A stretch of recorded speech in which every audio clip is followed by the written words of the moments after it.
JEE Main 2024 6 All India ranks under 100. Admissions open. Kakinada and Visakhapatnam. Aditya Junior Colleges. Vizag నక్షత్ర case మనం అందరం మర్చిపోకముందే మరో భార్య కేసు బయటకు వచ్చిందని చెప్పొచ్చు.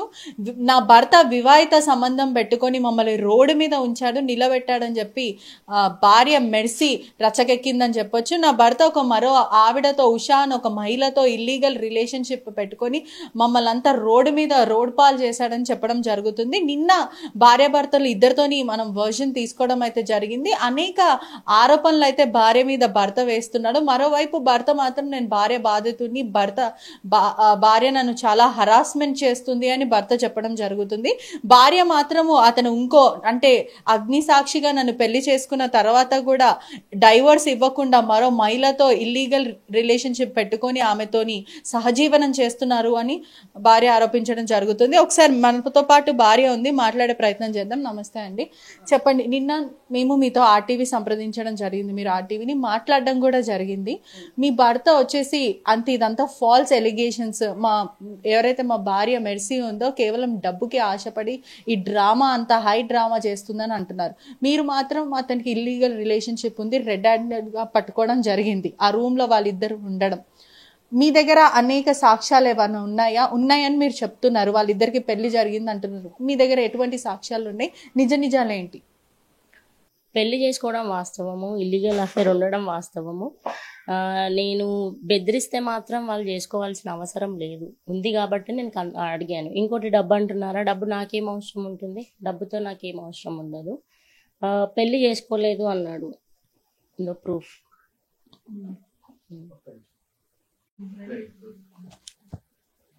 పెళ్లి చేసుకోలేదు అనేసి అన్నారు కదా, ఓన్లీ ప్రూఫ్ చూడండి. ఇక్కడ పెళ్లి చేసుకున్నాడు అంటే ఈ ఎవిడెన్స్ మీకు ఎలా దొరికింది? ఇవి ఎవిడెన్స్ ఎలా దొరికాయి అంటే తనే నాకు పెట్టాడు. హసన్ అనే ఊర్లో బెంగళూరు, కర్ణాటక వెళ్ళాడు, ఇక్కడ నుంచి వెళ్ళి పెళ్లి చేసుకున్నాడు. సో ఆ రోజు నేను సండే రోజు నేను అడిగాను అనమాట.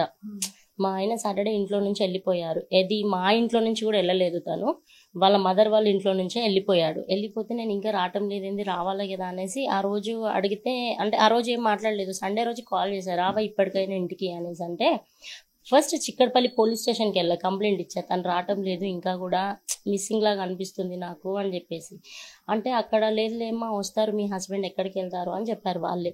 సరే ఆ రోజు మధ్యాహ్నం కాల్ చేస్తే ఓన్లీ వాట్సాప్ కాలే, అన్ని స్విచ్ ఆఫ్ పెట్టేసుకున్నాడు, అన్ని ఓన్లీ వాట్సాప్ కాల్స్ లిఫ్ట్ చేస్తాడు అనమాట. అయితే వాట్సాప్ కాల్ చేస్తే యాక్టింగ్ చెయ్యకు నువ్వు, ఇంకా నీతో నేను మాట్లాడను, నైట్ నేను ఈ అమ్మాయిని విషయాన్ని తీసుకొని వెళ్ళిపోతాను, ఇప్పుడు పెళ్లి చేసుకుంటా, ఫొటోస్ పెడతా, ఎంజాయ్ చేయని చెప్పాడు.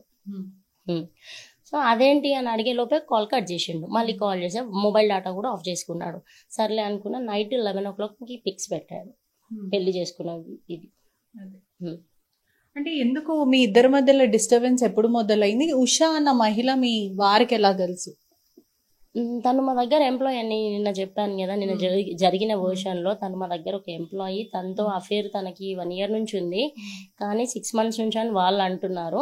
సరే, నాకు ఒక అబ్బాయి వాళ్ళ దగ్గర జాబ్ చేసే అబ్బాయి 1 year నుంచి అఫేర్ ఉందన్నారు. తర్వాత ఒక 6 months నుంచి వాళ్ళు కమిట్ అయ్యారు అన్నారు. తిను మాత్రము తనతో జాన్ నుంచే కలిసి ఉంటున్నా అని చెప్పాడు. ఇందులో ఏమన్నా నాకైతే తెలిసిందైతే జాన్. అంటే ఆ మహిళ కూడా ఇప్పుడు ఎక్కడైతే అతను పనిచేస్తున్న చుట్టుపక్కల ఎంప్లాయీస్ కూడా తను ఒక వీడియో కూడా పెట్టడం జరిగింది, మీరు ఇంకా మీ భర్త ఆమెని వేధిస్తున్నారు, అదే విధంగా ఎటువంటి సంబంధం లేదు అని మీ భర్త నిన్న కూడా చెప్పడం జరిగింది, నేను పెళ్ళే చేసుకోలేను, ఎటువంటి సంబంధం లేదు అని అంటున్నారు. పెళ్లి ఏదైతే నేను పెట్టాను ఆల్రెడీ. ఇంకోటి వేధిస్తున్నాను అన్నప్పుడు అమ్మాయి వెళ్ళి కంప్లైంట్ ఇవ్వాలా. ఫస్ట్ నేను వేధించలేదు, తను నా దగ్గర నుంచి వెళ్ళిపోయేటప్పుడే మొబైల్ అన్ని స్విచ్ ఆఫ్ చేసుకున్నాడు. పోలీస్ స్టేషన్కి వెళ్తే కూడా ఓన్లీ వాట్సాప్ కాల్ లిఫ్ట్ చేశాడు. అలాంటిది నేను ఎలా వేధిస్తున్నా? 2 months నుంచి నా నుంచి కాల్స్ పోలే, మెసేజెస్ పోలే. చూపిమనండి ప్రూఫ్స్, నేను మాట్లాడతా. 1-2 సార్లు నేను చేశాను, దీనికి ఊరికి నాకు కాల్స్ ఎందుకు వస్తున్నాయి అని చెప్పేసి. వాళ్ళే నాకు లాయర్స్తో కాల్ చేపిస్తున్నారు, వేరే వాళ్ళతో కాల్స్ చేపిస్తున్నారు. లాయర్స్తో చేపించి డివోర్స్ ఇస్తావా ఇవ్వవా, నీ ఒపీనియన్ ఏంటమ్మా, ఎన్ని రోజులు ఇలా. నేను ఆ రికార్డింగ్ కూడా మీకు లాయర్స్ మాట్లాడే రికార్డింగ్ పెడతా. వాళ్ళ మ్యారేజ్ ఇది సర్టిఫికేట్. ఎక్కడ చేసుకున్నారు? కర్ణాటక, హసన్ అనే ఊర్లో నుంచి. అంటే భార్య ఉన్నాక, అగ్నిసాక్షిగా భార్యని పెళ్లాడిన తర్వాత ఎటువంటి చట్టం లేదు మరో వ్యక్తిని పెళ్లి చేసుకోవడానికి, అలాంటిది మీకు డైవర్స్ కూడా ఇవ్వలేదు. మరి ఏ ధైర్యంతో అతను మరో ఇంకొక మహిళని పెళ్లి చేసుకున్నాడు? అదే నేను క్వశ్చన్ చేశాను.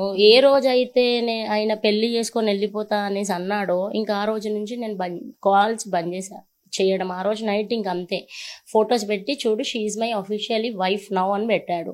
సరే పెట్టాడు, అయిపోయింది. ఇంకా నేను మాట్లాడలే, చేయలే, అన్కాన్షియస్ అయిపోయా, పడిపోయా, నేను హాస్పిటల్లో అడ్మిట్ అయ్యా. అవంతా కూడా మీకు ఎమ్మెల్సీ చూపిమంటే చూపిస్తా.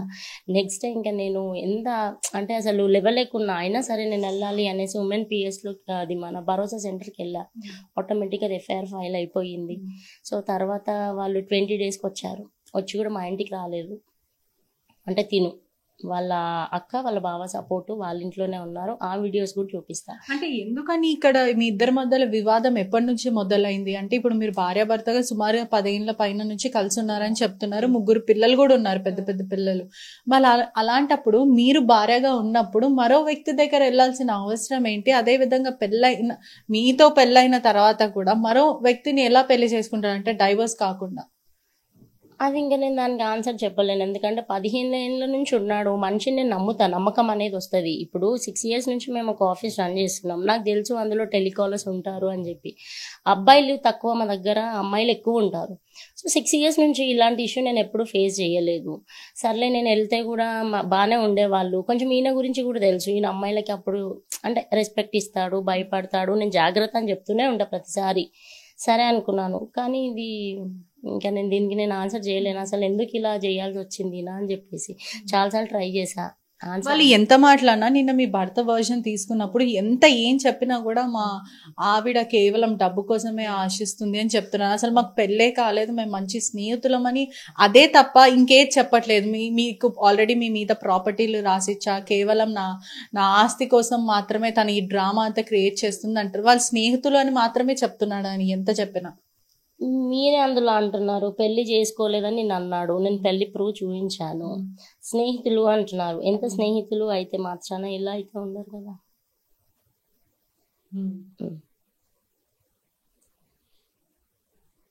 ప్రైవేట్ ఫొటోస్ అని మనకు కనిపిస్తున్నాయి ఇక్కడ. ప్రైవేట్ ఫొటోస్ అంటే వాళ్ళు చాలా, కెమెరాకి చూపించు, చాలా క్లోజ్గా ఉన్న ఫొటోస్ కూడా కనిపిస్తున్నాయి. మీరే ఇందులో చెప్పాలి నిజం ఎవరిది, అబద్ధం ఎవరిది అనేది. ఎంత ఫ్రెండ్స్ ఉన్నంత మాత్రాన ఎంత క్లోజ్గా, నేనే ఫ్రెండ్స్ని చూడలేదు, మీరు చెప్పండి. చాలా క్లియర్ గా తెలుస్తుంది వాళ్ళ స్నేహితులు కాదు అని. మళ్ళీ ఈ పిక్చర్స్ అన్ని నాకు పెట్టి ఏం చేసుకుంటావు?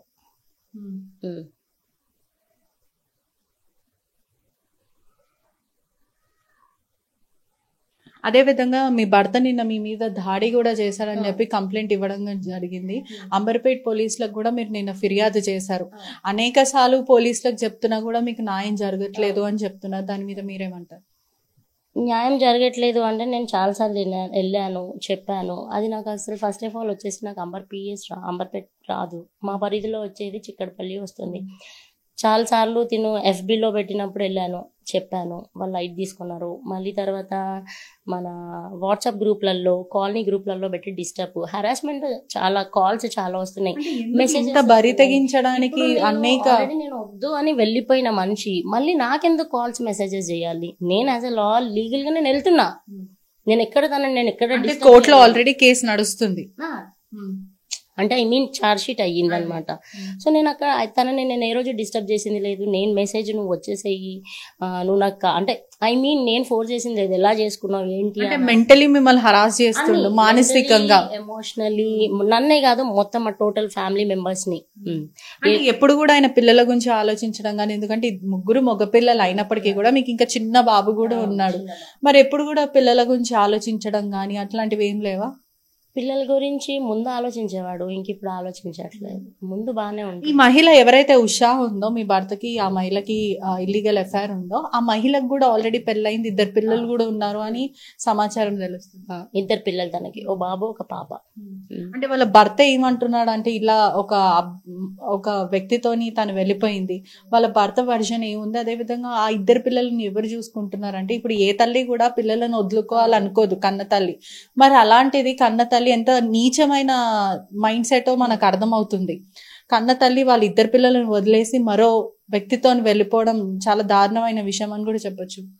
అది దారుణమే కదా. ఇప్పుడు అమ్మాయి పిల్లల్ని వదిలేసి వచ్చింది, మళ్ళీ సరే వచ్చిందే రోజు నిజమైన ఒప్పుకోవాలి కదా. నా పైన ఆరోపణలు ఎందుకు చేస్తున్నారు ఇద్దరు కలిసి? మళ్ళీ స్నేహితులు అంటున్నారు. నీకు భర్త పిల్లలు ఉన్నాక వేరే వాళ్ళతో స్నేహం నీకేం అవసరం? ఎంత స్నేహం చేస్తే అయితే వచ్చేసి నువ్వు ఉండని అవసరం లేదు కదా. అవునా కాదు? మీకు అందులోనే క్లియర్గా అర్థం అవుతుంది ఎన్ని నిజాలో ఎన్ని అబద్ధాలో. అదేవిధంగా మీరు అతని ఫోన్, కార్ కీస్, అదేవిధంగా బంగారం ఇవన్నీ తీసుకున్నారు, డబ్బు కోసం చేస్తున్నా అంటారు. అసలు మీకు అంటే మీకు ఏదైతే జరిగిందో ఖచ్చితంగా అన్యాయమే, మీ కుటుంబానికి జరిగింది. మీరు ఏ విధంగా న్యాయం కోరుకుంటున్నారు? ప్రజలకే కానీ లేకపోతే ఇప్పుడు మీరు ఫర్దర్గా మీరు ఏం చేయాలనుకుంటున్నారు? ఫర్దర్గా అయితే ఏం చేసేది లేదు. 2 months నుంచి నేను చాలా ట్రై చేశాను. తను రావాలి జెన్యున్, చాలాసార్లు చెప్పాను. నాకు పిఎస్కి వెళ్ళాక కాల్స్ చేపించడం కానీ, పిఎస్ వాళ్ళు మాట్లాడించడమే కానీ మాట్లాడి వదిలేసే అయిపోయింది, ఏదో అయిపోయింది. అసలు ఫస్ట్ వచ్చింది ఆఫీస్లో 4 గోడల మధ్యలోనే అయిపోయేది మా అత్తయ్యతో పాటు 4. కానీ మా అత్తయ్య వాళ్ళు చాలా ప్రోత్సహించి తనని ఇక్కడ వరకు తీసుకొచ్చారు. నా మాట ఎక్కడ కూడా లేదు. ఈవెన్ ఈ రోజుకి కూడా ఆయన నా మాట, అంటే వాళ్ళ కుటుంబం కూడా అతనికే సపోర్ట్ చేస్తుంది సపోర్ట్. ఆ ప్రూఫ్లు కూడా ఉన్నాయి. అదే విధంగా ఆయన అనేక ఆరోపణలు చేయడం అయితే జరిగింది. అంటే మీరు 2015లో కూడా మీరు మరో వ్యక్తితో వెళ్ళిపోయారు, 3 నెలల వరకు వెళ్ళిపోయిన తర్వాత నేను ఎవరికి కూడా చెప్పుకోలేను, నా పరువు పోతుందని చెప్పి నేను నా వైఫ్ ని నేను యాక్సెప్ట్ చేస్తాను అని ఇలాంటివి మీ మీద ఎలిగేషన్స్ వేయడం అయితే జరుగుతుంది. దాని మీద మీరేమంటారు? అంత మంచోడే అయి ఉంటే ఇలాంటి పనులు తను చేయడు కదా. పోనీ నా మీద నిందలు ఆరోపణలు వేసాడు, సరే నేనే చెడ్డదాన్నేమో ఒప్పుకుంటా. మరి తను ఈ పనులు ఎందుకు చేస్తాడు? ఆరోపణలు తనకు అలవాటు. ఎందుకంటే తను ఈ పనులు చేస్తాడు. దగ్గర కూడా మీరు చూపిస్తున్న ప్రూఫ్ లో కూడా మనకు క్లియర్ గా కనిపిస్తుంది వాళ్ళు స్నేహితులు కాదు అని చెప్పి. అతని దగ్గర ఎటువంటి ప్రూఫ్లు కూడా లేవు. నిన్న మేము అడిగినప్పుడు కూడా ఎటువంటి ప్రూఫ్స్ లేవు, జస్ట్ మాట మాత్రమే చెప్తున్నాడు, ఆ మాట పెట్టుకొని మాట్లాడుతున్నాడు. అవి ఆరోపణలు కదా. ప్రూఫ్స్ చూపిస్తే నేను చూపిస్తా. ఈ తినే కాదు తను కూడా, ఇద్దరు కలిసి వాళ్ళు తప్పుడు అలిగేషన్స్ వేస్తున్నారు. ఇప్పటికీ కూడా ఇంకా నాకు చాలా మందితో అఫేర్లు ఉన్నాయంటాడు. మరి ప్రూవ్ చేయంటే చెయ్యడు. మళ్ళీ మా అక్క వాళ్ళ ఫ్యామిలీ అత్తగారింటికి వెళ్ళి కూడా చెప్పడం జరిగింది చెడ్డగా. ఇప్పుడు ఎవరైతే ఉషా అన్న మహిళ ఉందో వాళ్ళ భర్త ఏం చెప్తున్నాడు? అతని వర్షన్ ఏంటి అంటే భర్తను కాదనుకొని మరో స్త్రీ భర్త దగ్గరికి వెళ్ళింది. వాళ్ళ భర్త వర్షన్ ఏముంది? వాళ్ళ భర్త వర్షన్ ఏంటి అంటే నా భార్య నాకు కావాలి పిల్లల కోసం, అయ్యింది ఏదో అయిపోయింది. ఇంత జరిగినా కూడా భార్య కావాలంటున్నాడు భర్త. అంటే ఇద్దరం మొన్నటి వరకు సేమ్ ఒకటే పాత్ మీద ఉండే. యాక్చువల్లీ మేము ఇద్దరం ఎలా అంటే నాకు వీళ్ళు వెళ్ళిపోయిన సంగతి తను చెప్పేంత దాకా నాకు తెలీదు. ఎందుకంటే వాళ్ళ హస్బెండే నాకు కాల్ చేసి చెప్పాడు, అక్క తను ఇట్లా వెళ్ళిపోయిందట అని చెప్పేసి. అవునా అని నేను అడిగాను. సరే అక్క అంటే ఇంకా నేను ఏం చేయను, నేను ఆల్రెడీ నాకు ఆ రోజు ఆయన చెప్పిందే 9:30 ఆల్మోస్ట్ నైట్ అయిపోయింది, సాటర్డే నైట్ 30 మార్చ్. దాని తర్వాత మళ్ళీ నేను ఇంకా ఆ రోజు నా కాల్స్ స్విచ్ ఆఫ్ అయిపోయాయి. నేను వాట్సాప్ కూడా చేస్తే లిఫ్ట్ చేయట్లేదు. తర్వాత తను నాకు చెప్పిన తర్వాత తను అంబర్పేట పిఎస్లో కంప్లైంట్ ఇచ్చాడు. వాళ్ళు ఉండేది అంబర్పేట కాబట్టి ఆ పరిధిలో వస్తుంది, వాళ్ళు అక్కడ కంప్లైంట్ ఇచ్చారు. నెక్స్ట్ డే మార్నింగ్ నేను 27కి సిసిఎస్లో ఇచ్చా తిన మీద ఇలా అఫేర్ ఉంది అని చెప్పేసి తెలియగానే. అక్కడ వాళ్ళు సరే చూద్దాం ఇప్పుడు లేడు కదా అని చెప్పి ఒకసారి కౌన్సిలింగ్ కూడా ఇచ్చారు. 27th మార్చ్ రోజు మాకు కౌన్సిలింగ్ ఇచ్చారు. 28th రోజు మాకు కౌన్సిలింగ్ ఇచ్చారు. అంటే 2 కుటుంబాల జీవితాలు నాశనం చేసి వాళ్ళిద్దరు కలిసి ఉండాలి అన్న ఒక ఆలోచన ఇంత చాలా అది రోతగా ఉంది వినడానికి కూడా, చాలా జుగుప్సాకరంగా అంటారు కదా. ఇంతమంది పిల్లలు ఉన్నాక అటు సైడు అమ్మాయికి 2 పిల్లలు ఉన్నారు, ఇటు సైడ్ మీకు 3 పిల్లలు ఉన్నారు. అటు భర్తను కాదనుకొని ఇటు భార్యను కాదనుకొని వాళ్ళు ఇద్దరు వెళ్ళి లేచిపోయి అని అంటారు కదా, పారిపోయి మరి వెళ్ళిపోవడం అనేది చాలా వింత విషయం అని కూడా చెప్పొచ్చు. మొత్తం మీద మీకు ఏ విధంగా మీరు న్యాయం కోరుకుంటున్నారు? న్యాయం అంటే కావాలి భర్తనే ఎవరైనా అడుగుతారు. ఎందుకంటే ఇప్పటికీ కూడా మించిపోయిందంటూ ఏం లేదు. నేను మీడియాకి రావాలి అనే ఆలోచన నాకు అసలు నా మైండ్లోనే లేదు. తనే మీడియాకి వెళ్ళాడు, నేను ఏం అనలేదు. అంటే ఈ విషయం కూడా చెప్పాలి, గతంలో కూడా ఒక 2 నెలల క్రితం అతను మీడియాను ఆశ్రయించడం జరిగింది, ఇదే ఆర్టీవీని ఆశ్రయించడం జరిగింది. ఒక వీడియో రిలీజ్ చేశాడు.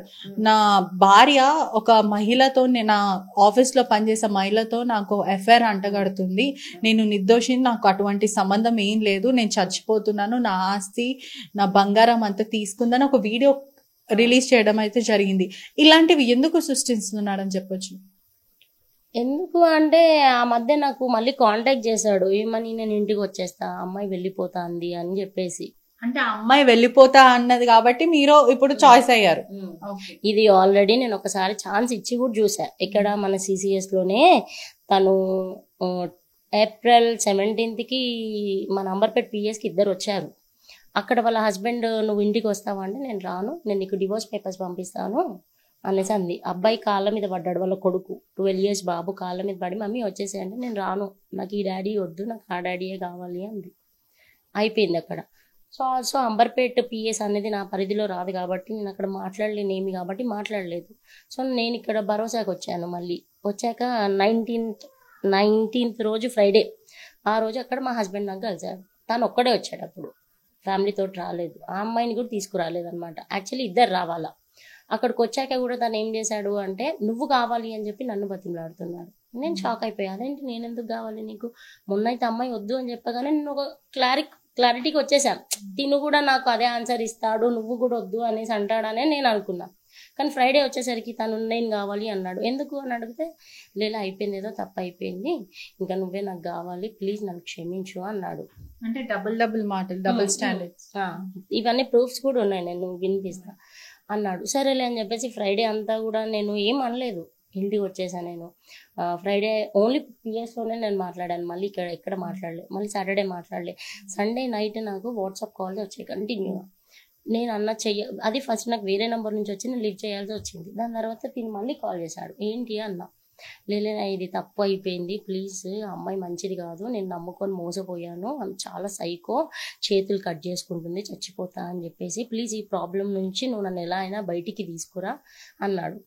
నేను ఆలోచించా, సరేలే జెన్యున్. అప్పటికి చాలాసార్లు అడిగా, నేను జెన్యున్గా చెప్తున్నాను, నాకు నువ్వు గుర్తుకొస్తున్నావు, నాకు ఇల్లు పిల్లలు గుర్తుకొస్తున్నావు, నేను ఉండలేను అన్నాడు. సరే ఆలోచించి మాట్లాడదామని మండే మొత్తం ఆలోచించా, మా ఇంట్లో వాళ్ళతో మాట్లాడాను. సరే ఇంత అంటున్నాడు, ఛాన్స్ ఇద్దాం అనేసి మేము ట్యూస్డే రోజు నేను అమ్మాయిని, వాళ్ళు రావాల్సింది పిఎస్కి, సో వాళ్ళిద్దరు అటు నుంచి వస్తే నేను వెళ్ళాను. మేడం నన్ను ట్యూస్డే నా ముగ్గురిని రమ్మన్నది. అక్కడికి వెళ్ళాక అమ్మాయి కూడా ఏం అనలేదు. మరి వాళ్ళు ఏం మాట్లాడుకున్నారో నాకు తెలియదు. ఇద్దరు పేపర్లో రాశారు, ఇంకా విడిపోతాము, మాట్లాడుకోము, ఇద్దరు పేపర్లో పేపర్ వర్క్ కూడా అయిపోయింది. మేడం కూడా ఓకే అంది. ఆ అమ్మాయి ఈయన పైన ఆరోపణలు చేస్తుంది అనమాట. అక్కడ మా కౌన్సిలింగ్ తీసుకుంటారు. ఆ రోజు ఆల్మోస్ట్ మాకు ఈవినింగ్ 4:30 వరకు వాళ్ళు కౌన్సిలింగ్ తీసుకుంటారు. ఎన్ని కౌన్సిలింగ్ అయినప్పటికీ కూడా వీళ్ళు ఇలానే చేస్తున్నారు. అంటే ఆ రోజు చేశారు, అయిపోయింది. అమ్మాయికి టికెట్ బుక్ చేశాడు, తినే ఊరికి వెళ్ళిపోతా అంది. అమ్మాయి వెళ్ళిపోయింది, బస్ కూడా మేమే ఎక్కించాము, అయిపోయింది. తిని ఇంటికి రావాలి కదా, తిని ఇంటికి రాలేదు. ఇప్పుడు మీరు ఎన్ని మాట్లాడినా కూడా మొత్తంగా మీ స్టాండ్ మాత్రం మీకు భర్త కావాలి పిల్లల కోసం అని అంటున్నారు.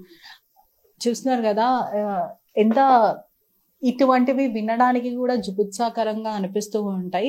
ఎంత చేసినప్పటికీ కూడా, ఇన్ని ఎలిగేషన్స్ వేస్తున్నప్పటికీ కూడా నాకు 3 పిల్లలు ఉన్నారు, నా భర్త నాకు కావాలి అని భార్య మెర్సీ చెప్పడం అయితే జరుగుతుంది. మరోవైపు భర్త మాత్రము అసలు మాకు పెళ్ళే కాలేదు, మాకు ఎటువంటి సంబంధం లేదు, ఆ అమ్మాయి జస్ట్ మేము కొలీగ్స్ మాత్రమే, మేము స్నేహితులమే అని చెప్పారు.